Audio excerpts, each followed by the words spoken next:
Salut à tous, à toutes, j'espère que vous allez bien.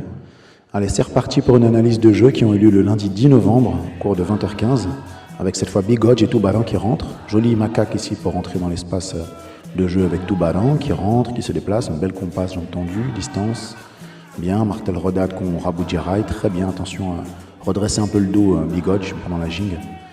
Ok, Méalou du compas, on engage bien le bassin pour bien tourner en Méalou. La jing, yes, bonne esquive, attention double attaque ici de Toubaran qui enchaîne avec cette roue en attaque un peu négative roulée, il enchaîne. Ah, il a plein d'énergie encore en fin de rod. Et pourtant, ils ont toujours plein d'énergie. Une esquive ici, ouais, il revient. Mets bien ton bras devant le visage, attention pendant les esquives. Là aussi, le coude flanche un peu Toubaran. Tentative de saisie en vingative, le martel bien donné, la tentative de raster, il sort de là in extremis. Et c'est la fin du jeu. Pas mal ici, donc Toubaran, c'est bien que tu aies pu participer ici Bigodj. Travailler un peu sur les postures de base Bigodj, sur le bras devant le visage, être un peu plus ancré, plus descendre ton centre de gravité. Et la distance pour tes attaques également. Il y a plusieurs aspects à corriger, mais c'est bien que vous ayez quelques vidéos pour voir un peu votre jeu. On continue avec Kouachi et Loban, cette fois-ci qui rentre dans la rod. Joli déplacement ici de Loban, qui tourne bien dans l'espace de jeu avant de commencer le jeu. Keshad, joli Keshad de Kouachi, jambes tendues. Voilà, Méalou du compas, jambes bien tendues. Tentative de vingative et la tentative de rastel également de Loban qui enchaîne avec une roue. C'est assez dynamique, c'est bien, ça s'enchaîne bien. Les mouvements, voilà, le martel pour appeler, réponse, non, Keshad. Propose des attaques plutôt Kouachi, parce que là on a l'impression de sentir que tu veux faire une vingative, mais on ne sent pas la confiance de connexion à l'autre, on appelle ça la continuité, la complicité. C'est d'abord de créer du lien avec lui, de le regarder, de bien le regarder, et progressivement d'aller tendre vers des mouvements plus élaborés. Sinon, tu seras attendu au tournant et il ne va pas se laisser prendre comme ça un Loban. Il va sentir que tu veux l'attraper, quoi. Donc il faut plutôt dissimuler vos intentions au travers d'un mouvement dansant. La capoeira, c'est l'art de dissimuler l'art de combat sous une forme dansante. Et comment faire? Eh bien, il faut faire croire qu'on veut s'amuser, qu'on veut danser, et arriver à dissimuler nos intentions pour ensuite peut-être tendre des pièges et réussir à prendre l'avantage. Et là, Kouachi, il faut absolument que tu travailles sur cet aspect dansant de ta jing et de ta relation à l'autre pour ensuite potentiellement surprendre. On continue ici avec Valentin et Sachimanda qui rentre avec voilà, une belle jing, elle s'applique bien cette fois. Par rapport à la semaine dernière, je vois que c'est bien, il y a des efforts sur la jing, sur le centre de gravité assez bas. Donc ça c'est bien, on voit que ça porte ses fruits. Keshad, aux tentatives de vingative là. Valentin c'était très bien tenté, dommage que c'était du mauvais côté. Du coup là il a pu se rattraper, Sachimanda, mais tu aurais bien pu l'attraper en termes de timing, c'était bon.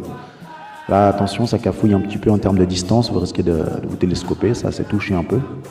Il n'y a pas eu d'accident, mais attention à cette Méalou qui passe juste devant également les attaques sournoises ici de Sachimanda, la fameuse Rastera di Lettre, qui vient cueillir l'armada de Valentin et la Raboudjiraï qui a failli partir. Ah, sympa, sympa, j'ai bien aimé. Quelques actions sympas ici d'interaction. Peut-être pour Sachimanda, travaille ton dynamisme de pouvoir accélérer certaines attaques, parce que là, on voit une vitesse constante, quasiment, un peu comme en Benguel. Mais dans le Sambent Cadenciade, il faut pouvoir avoir quelques accélérations quand même, légères. Mais c'est nécessaire pour avoir un jeu plus intéressant. Mais sinon, il y a du progrès, je pense. Il y a une prise de conscience par rapport à la semaine dernière, donc ça c'est bien. Valentin, c'est bien que tu aies une première fois aussi. Attention aux esquives, de bien esquiver les attaques. On continue avec David, cette fois-ci, qui vient, et du coup, qui n'avait pas d'autre partenaire que Toubaran, qui fait une deuxième fois. Un martel, attention, qui passe juste à côté du visage, la contre-attaque ici de Keshad, de David, ils sont chauds, les gars. Méalou a dit flinche trop loin. Là, c'était un coup de pied d'appel, ok. Là, Méalou dit qu'on passe, c'est bonne distance, ok, retour, David esquive bien. Ouais, Martel Roda trop loin, là, Toubaran. Il y a plusieurs attaques qui passent dans le vide.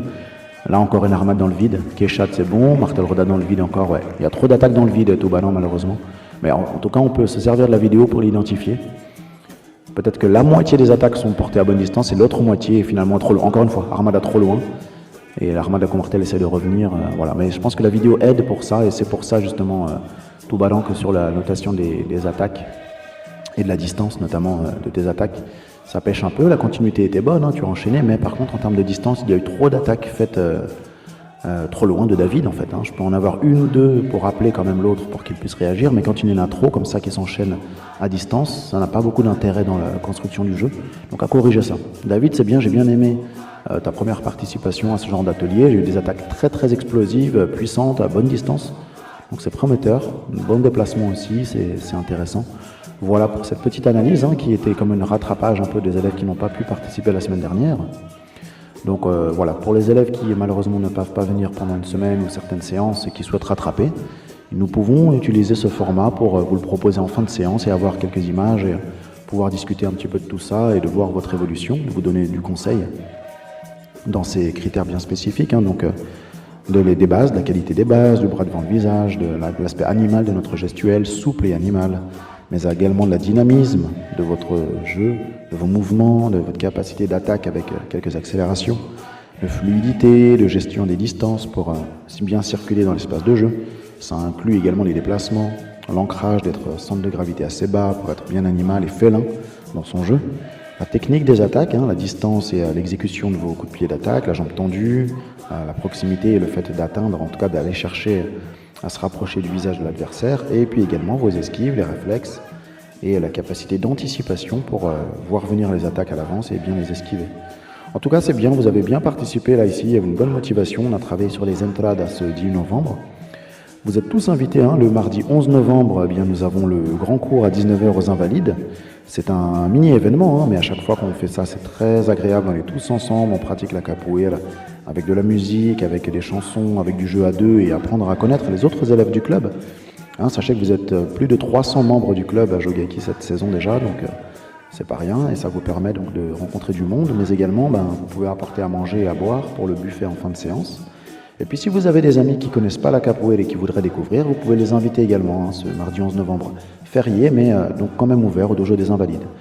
Voilà, je vous souhaite à tous de passer une excellente journée ou soirée, et on se voit très bientôt.